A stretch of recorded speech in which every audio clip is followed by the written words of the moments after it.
Hello everyone, MS রান্নাঘরে আপনাদের অনেক অনেক স্বাগত জানাই। তো আজকে আমরা বানাবো শীতের সবজি দিয়ে, যেটা আমাদের প্রত্যেকের বাড়িতেই অ্যাভেলেবেল পাওয়া যায়। এই শীতের সময় এই সবজি দিয়ে দারুণ মুচমুচে একটি নিমকি রেসিপি। আর এই রেসিপিটি খেতে অনেকটাই মজার হয়, আপনাদের খেতেও খুবই ভালো লাগবে। তো এটা আপনারা সস দিয়েও খেতে পারেন, আবার বিকালের নাস্তা হিসাবে চায়ের সঙ্গেও খেতে পারেন।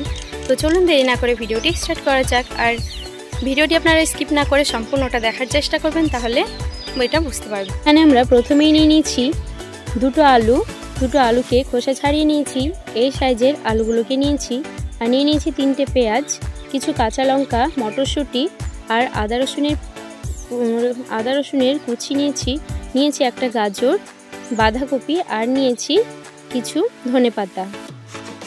এবার গাজরটাকে আর আলুটাকে আমরা এইভাবে গ্রেট করে নেব। তো গাজরটা আমরা প্রথমে এইভাবে গ্রেট করে নিলাম।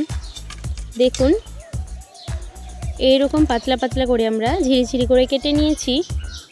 এবার আলুটাকেও ঠিক একইভাবে আমরা গ্রেট করে নেব। আমাদের আলুটাও ভালো মতো গ্রেট করা হয়ে গেল। আলুটাকে আমরা ঠিক একইভাবে ঝিরিঝিরি করে কেটে নিয়েছি। এবার এখানে নিয়েছি কাঁচা লঙ্কা কুচি, পেঁয়াজটা এবং বাঁধাকপিটা আমরা এইভাবে কেটে নিয়েছি। আর ধনে পাতাটাকেও কেটে নিয়েছি ঝিরিঝিরি করে। বাঁধাকপিটা খুব ভালো মতো মিহি করে কেটে নিয়েছি। এখানে মটরশুঁটি আর আদা রসুনটাকে আমরা পেস্ট করে নিয়েছি। এখানে নিয়ে নিয়েছি 500 গ্রাম ময়দাতে দিয়ে দিচ্ছি 2 চামচ চিনি, 1 চামচ লবণ, দিচ্ছি 2 চামচ সাদা তেল। এবার এটাকে শুকনোই ভালো মতো নাড়াচাড়া করে মেখে নেব। আমাদের মেখে নেওয়া হয়ে গেল। এবার ভালো মতো মিশিয়েও নিয়েছি। এবার দিয়ে দিচ্ছি গ্রেট করে রাখা গাজরগুলোকে, দিয়ে দিচ্ছি গ্রেট করে রাখা আলুগুলোকে, দিচ্ছি কেটে রাখা বাঁধাকপি, পেঁয়াজ কুচি, কাঁচা লঙ্কা কুচি এবং ধনেপাতা কুচি। দিয়ে দিচ্ছি আদা রসুনের পেস্ট আর কড়াইশুঁটির পেস্ট। একটি ডিমকে দিয়ে দিচ্ছি খাবারটা আরও মুচমুচে হবার জন্য। দিচ্ছি চাট মশলা। এই চাট মশলাটা দিলে খাবারটার টেস্ট একদমই বেড়ে যায়, তো আপনারা এটা অবশ্যই অ্যাড করবেন। দিচ্ছি 1 চামচ শুকনো লঙ্কার গুঁড়ো আর 1/2 চামচ হলুদ গুঁড়ো। এবার সব উপকরণগুলিকে ভালোভাবে হাত দিয়ে মেখে নেব। তো আপনারা এগুলি মাখার সময় একদমই জলের ব্যবহার করবেন না, না হলে কিন্তু এটা একদমই নরম হয়ে যাবে। তো এটা একদমই বালা ভালো হবে না।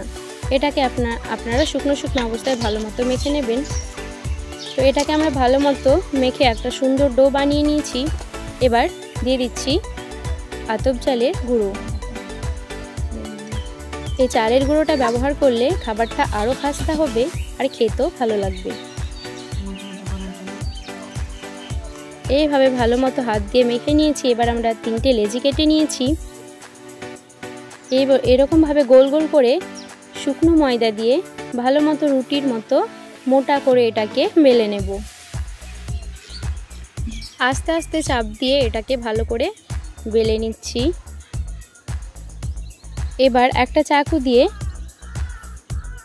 লম্বাভাবে এইভাবে পিস করে কেটে নিচ্ছি। আপনারা চাইলে ছোট চামচের সাহায্যে কেটে নিতে পারেন।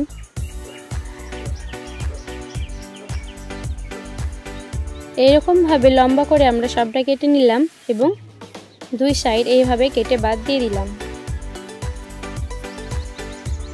এবার এটাকে আড়াআড়িভাবে কেটে নেব। ছোটগুলিকে 2 পিস এবং বড়টাকে 3 পিস করে নেব। আপনারা চাইলে অন্যভাবেও কেটে নিতে পারেন। আমরা এটাকে নিমকির মতোই ডিজাইন করে কেটে নিচ্ছি। ভিডিওটি ভালো লাগলে লাইক করবেন, চ্যানেলে নতুন হলে সাবস্ক্রাইব করবেন আর বন্ধুদের মধ্যে শেয়ার করবেন। আমাদের সবগুলো কেটে নেওয়া হয়ে গেল। এবার আমরা এগুলোকে তেলে ভেজে নেব। তো কড়াইয়ে দিয়ে দিচ্ছি সাদা তেল। তেলটি ভালো মতো গরম হয়ে আসলে আমরা এগুলোকে দিয়ে ভেজে নেব। এইরকমভাবে অনেক কটাই আমরা তেলে দিয়ে দিচ্ছি।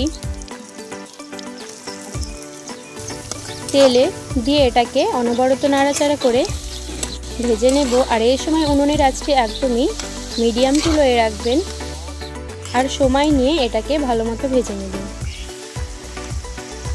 এটাকে আমরা ভালো মতো লাল লাল করে ভেজে নেব।